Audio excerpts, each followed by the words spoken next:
Morning, community reporter. I'm here with Olivier. Hi, Amy. Good morning. Thanks for having me. You're welcome. So we're at the farmers market basically here at Ignite this week, and so I want to talk about the Internet of Things, and that is where you're a specialist, right? Exactly. And here we have a nice example of a little production of like tomatoes and sunflowers that are all monitored by a solution called FarmBits.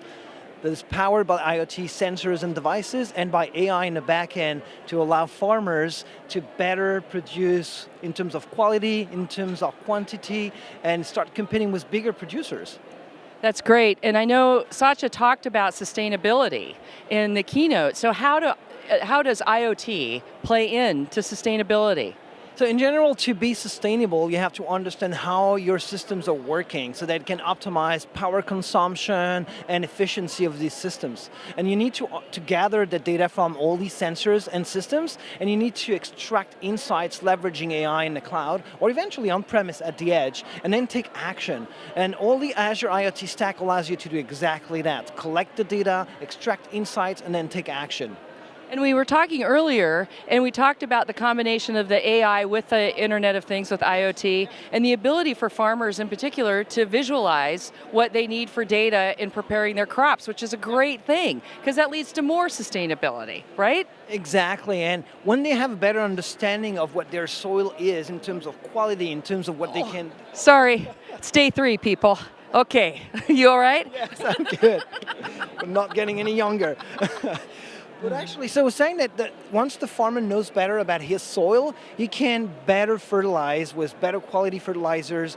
It can not over-fertilize. It can also better water and understand when not to overwater or not enough water the soil. So it's really about the information they can get from these sensors in the fields. That's awesome. So behind us, we have a little bit of a sample of some of that data that goes out prospectively to the farmers. So if you could highlight a little bit about that, that would be great. Yeah, so on this screen here you see some charts about data coming from the analytics that's been applied on sensors information.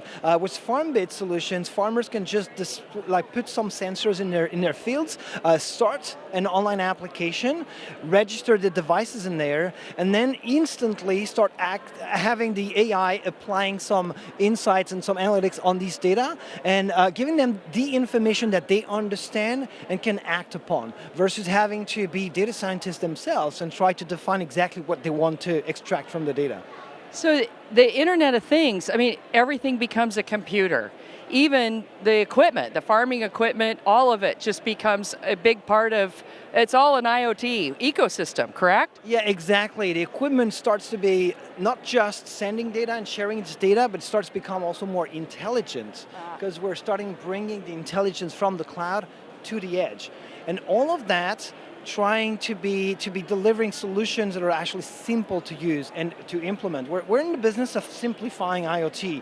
IoT is about this kind of machines, but also about healthcare, also about buildings management, and farming. So it's like all the industries are switching to IoT or embracing IoT as one component of their digital transformation. So I've been watching and looking at this tractor now for 4 days, right? Yeah. So I'm like ready to, get on it and go get some things and whatnot. But but we're not ready with that yet. So other areas, staying in agriculture, Olivier, we're talking about everything from measuring water, as far as the ability for drones to go over. Can you talk a little bit about that part of the technology and how that's helping agriculture? So when it comes to these fancy devices like drones and robots, they might look a bit expensive. We had some examples there of 30+K drones and robots. What's interesting to understand is that these expensive devices can collect a lot of data.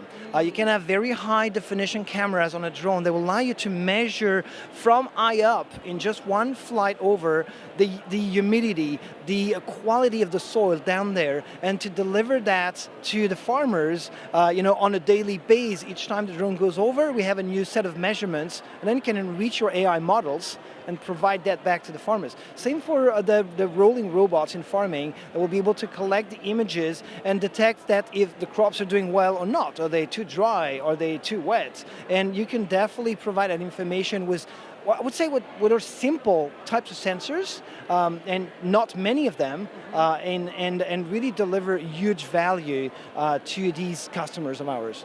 So with this, coming back to the sustainability question, you talked earlier too when you and I were chatting off camera about that allows a more organic situation too for organic farming to even get more rooted in because of the sustainability and just the data that they're able to get. That it's for the smaller farmer as well as for a larger agribusiness, that data is really inclusive, you know, regardless of the size of that farm, which is really a great, I mean, that's what we're trying to do is democratize the cloud, right? Exactly, and I think IoT will really help these companies transform and produce better quality of products, because having all that data about all, yeah. I mean, we want to get on this tractor. Okay, Totally. I got to get on it, all right? Go ahead. Okay, so I got my boots and I have my gloves. There's Sean. So I'm going to get on this tractor, and what I'm going to do is I'm going to go down the concourse here and I'm going to pick up some stickers. I'm going to pick up some swag. And so get out of my way, folks. I'm on a mission. We ready to go? All right. Goodbye. Say goodbye, Olivier. Okay, thanks. Back to the live desk. Hello, everyone.